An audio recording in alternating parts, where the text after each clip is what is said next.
Good morning. How's everyone doing today? I'm going to be giving a speech today on the Jonestown Massacre and the leader who was responsible for the massacre itself, Jim Jones. What I'm going to start off by doing is giving you one of the most famous phrases, and it's a little eerie. What would you do if you had 10 minutes to live? By the time I'm done with my speech, you'll understand where that comes from. First, I'm going to start off with giving you a little bit of background information. Jim Jones was born in 1931 in Indiana to two very religious parents. His parents were very active in the church community, and he followed that in their footsteps. He also, growing up, had trouble maintaining relationships, and people described him as a little bit odd. He started at a young age working on strategies. He actually followed and read many stories and books written by Marx, Joseph Stalin, Gandhi, and Hitler. So another reason that he decided he wanted to, start a church and convey a message is when he was younger, his parents were communists, and they used to be harassed a lot by the government during the McCarthy hearings, which everyone should know about. He struggled to convey his message at first, but then he realized after studying a few things and finding different ways to get people interested in his message that he could, become a prominent figure. So the main point number one is, how did he do what he did? How did he capture people's attention? Why was he so effective in this? So a couple of the main points were he saw when he was younger fake healing services at a local church, which you might have seen before.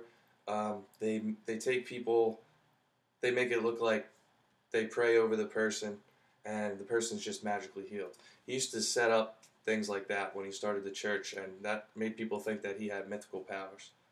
Another thing he did was he appealed to a lot of different racial groups. He was very active in the community. When actually African American community was terrorized by the Ku Klux Klan, he actually went and comforted the African American families, made them feel like things would be okay and that other people respected him still. Another thing that he did was in 1970 he built the Jamestown settlement, or Jonestown, excuse me, the Jonestown settlement. And what this was, in his words, was a socialist paradise. It was a self-sustained, plantation, food, water, everything, shelter, everything he needed. There was a place for the old people to stay. There was a place for the children to play. He would take care of you. He wanted everyone to move there and be not susceptible to the outside society. So that's what he did, and he made it. He actually distributed pamphlets and videos and gave speeches on this paradise and made it look like the ultimate place to live, the promised land, in his words. Another thing that he did, which should have set off some like warning signs to people, was that he followed a lot of policies of the Soviet Union and North Korea and some communist places. He wouldn't let anyone leave the settlement, and one of the things he did was if you were caught leaving the settlement or if you spoke out against Jim Jones himself, you actually would be beaten in front of the whole congregation. So this is a way he instilled fear into people so they weren't going to stray from the path or stray from his vision. Towards the end of the Jonestown, I guess it's the end of the Jonestown saga, he started to become really irritable, and he was very paranoid about the government, and he was paranoid about people trying to leave. So what he actually did was he created a conspiracy theory.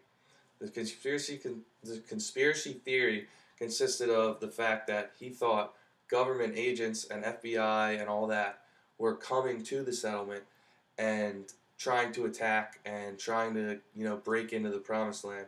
And he was telling this to the congregation, and he was basically saying, these people want to hurt us. They want to take away our freedom. They're the enemy.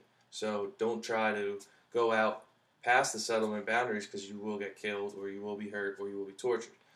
So that was another way of not only instilling fear, but also making him look better, because he claimed that he hired protection to protect them and protect their rights. towards the end of the Jonestown story, it was November 15th, and a Congressman Leo Ryan, started to come to the settlement after hearing human rights violations were occurring. He brought with him a team of NBC reporters and a couple of Temple member family members. So what they did was they went there. They wanted to check out the place, see if there was anything going on, see if there was human rights violations going on. So they went there, and for the first 2 days, there was nothing. There was no problem. It seemed like a very good place to be, like fun. People were enjoying themselves. People were, proclaiming the greatness of Jim Jones, the pastor, or, the chosen one. So November 18th comes, and they decided nothing was going on. They're going to leave. Well, before they left, one of the members slipped them a note. The note basically said, these people were being abused. These people were being tortured. There was human rights violations going on right and left. They were too scared to leave.